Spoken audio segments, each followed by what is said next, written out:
Ya, kemudian teman-teman kata dokter semuanya, ada juga yang menanyakan mengenai luka lepuh ya pada diabetes.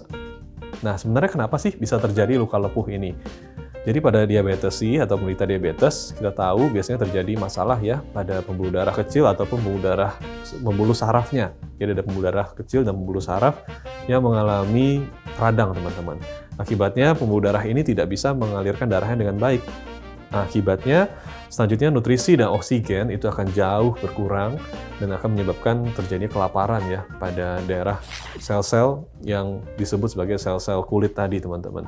Nah, sel-sel kulit yang mengalami masalah pada nutrisi dan oksigen ini selanjutnya akan bereaksi dengan membentuk lepuhan. Ini membentuk semacam pembengkakan yang isinya cairan bening tadi.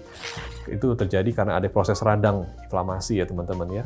Jadi semacam menjerit karena pasokan nutrisi dan oksigennya sangat berkurang akibat diabetes. Nah, selanjutnya gimana sih cara kita mengatasinya? Jadi, kita tahu teman-teman pada sekitar 0,5% dari penderita diabetes ini akan mengalami yang namanya luka lepuh diabetes. Nah, pada mereka yang 0,5% ini biasanya seringkali mengenai pada laki-laki dibandingkan wanita. Nah, untuk mereka-mereka yang memang mengalami luka lepuh ini, ada beberapa tips ya yang kita anjurkan untuk bisa mengurangi risikonya. Yang pertama, pasti teman-teman harus memeriksa kaki. Jadi periksa kaki setiap hari, jangan sampai luput teman-teman kalau ada luka baru ya, atau ada lepuhan baru yang timbul, sebaiknya segera ditangani. Dan kemudian yang kedua, teman-teman pastikan pakai alas kaki ya yang cukup, yang tidak begitu sempit dan juga tidak begitu kebesaran. Dan pastinya menutupi seluruh area kaki. Dan pastikan bahan-bahannya juga tidak bahan-bahan yang kasar ya, yang bisa menimbulkan lecet pada kaki. Dan selalu gunakan sarung tangan kalau bisa teman-teman, karena di tangan kita juga bisa timbul luka lepuh itu ya. Jadi tangan-tangannya seringkali kan gesek-gesek atau kita megang apa yang bisa menimbulkan luka dan akhirnya melepuh. Itu sebaiknya dihindari dengan cara menggunakan sarung tangan yang steril atau yang bersih ya kalau bisa.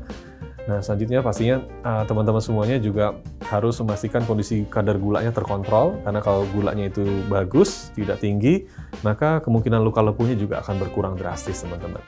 Jadi penting banget ya untuk kita mengatasi luka lepuh ini, untuk konsultasi ke dokter kalau sudah parah, karena harus dipecahkan atau harus dibersihkan dengan alat-alat medis yang ada di rumah sakit yang steril sehingga tidak menimbulkan masalah lanjutan. Oke teman-teman kata dokter semuanya, saya Dr. Jeff, spesialis penyakit dalam.